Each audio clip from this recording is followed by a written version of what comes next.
Aujourd'hui, il y a des mises à jour intéressantes en provenance de la direction de Pokrovsk.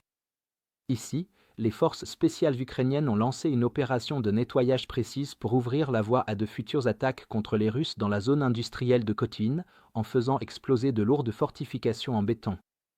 Les opérateurs ukrainiens ont dégagé une ligne d'arbres importante, mettant en danger de manière critique les lignes d'approvisionnement russes, tout en préparant le terrain pour de futures attaques. La bataille pour Kotlin reste un front crucial dans l'objectif de l'Ukraine de perturber les avancées russes vers Pokrovsk. Les forces ukrainiennes poussent pour terminer ce qu'elles ont commencé, reprendre la localité et sécuriser le complexe industriel qui domine la région, ce qui privera les Russes d'un bastion critique pouvant être utilisé pour de nouvelles offensives vers Pokrovsk. La zone industrielle offre un point en hauteur et des positions fortifiées que, si l'Ukraine sécurise, peut servir de bastion, aidant à contrer la manœuvre de pince occidentale russe visant à encercler Pokrovsk. De plus, reprendre le contrôle de Kotlin rétablirait des lignes de communication terrestre directes entre Pokrovsk et Udakne, permettant aux Ukrainiens de former un front uni contre la pince occidentale russe. La dernière opération ukrainienne pour prendre le complexe industriel de Kotlin a été une bataille acharnée. Les troupes ukrainiennes ont réussi à prendre d'assaut plusieurs bâtiments et à les tenir pendant 2 jours, mais un incendie incontrôlé a forcé leur retrait.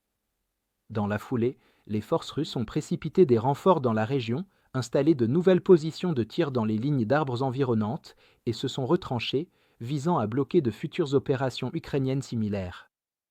Ces nouvelles mesures défensives compliquent toute attaque directe, ce qui signifie que les forces ukrainiennes doivent d'abord dégager la zone défensive extérieure dans la ligne d'arbres avant de tenter une autre avancée majeure. La force d'assaut ukrainienne a fait face à un défi plus difficile cette fois-ci, les troupes russes étant mieux préparées à affronter une autre attaque ukrainienne. Les Russes avaient établi des positions dans les lignes d'arbres, visant à tendre des embuscades et à détruire les unités ukrainiennes avant qu'elles ne puissent même atteindre la zone industrielle, cherchant à infliger de lourdes pertes à toute attaque frontale sur la zone industrielle. Malgré ces défis, les forces ukrainiennes avaient toujours un avantage, car les positions russes, bien que renforcées, avaient été construites à la hâte, et beaucoup étaient des positions défensives rudimentaires destinées davantage à retarder ou à tendre des embuscades aux Ukrainiens plutôt qu'à défendre contre une attaque coordonnée. Pour contrer cela, au lieu de lancer une attaque frontale à grande échelle, les Ukrainiens ont opté pour une autre infiltration des forces spéciales pour éliminer les troupes russes dans la ligne d'arbres et ouvrir la voie à des attaques de suivi plus importantes par les forces conventionnelles. Des images géolocalisées de l'opération montrent des opérateurs ukrainiens hautement entraînés se déplaçant furtivement à travers la zone boisée menant à la zone industrielle. Avançant silencieusement, ils avaient leurs armes équipées de silencieux pour éliminer discrètement les positions ennemies une par une et éviter d'alerter les autres. En se déplaçant à travers la ligne d'arbres denses, un drone équipé de caméras thermiques volait à haute altitude pour éviter d'alarmer les Russes, tout en fournissant des renseignements en temps réel aux opérateurs ukrainiens au sol. Au début, les Ukrainiens ont rencontré 2 Russes cachés dans des abris peu profonds avec des filets de camouflage pour s'assurer qu'ils étaient bien cachés des drones dans les airs.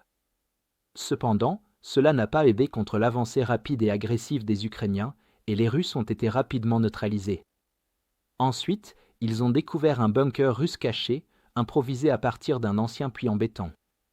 Au lieu de risquer une intrusion dangereuse ou un échange de tirs prolongé, les Ukrainiens ont déposé une charge explosive de 15 kg à l'intérieur, effondrant le toit de la structure et anéantissant les soldats russes piégés à l'intérieur. Au total, 6 soldats russes ont été éliminés dans ces positions avant qu'ils ne puissent alerter les autres.